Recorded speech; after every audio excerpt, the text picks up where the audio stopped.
بسم الله الرحمن الرحيم.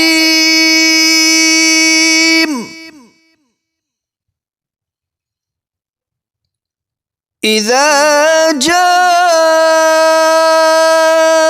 نصر الله والفتح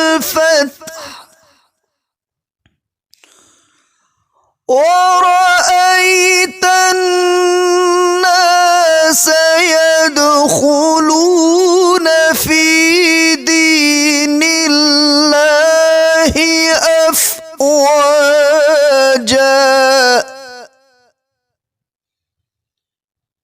فسبح بحمد ربك واستغفره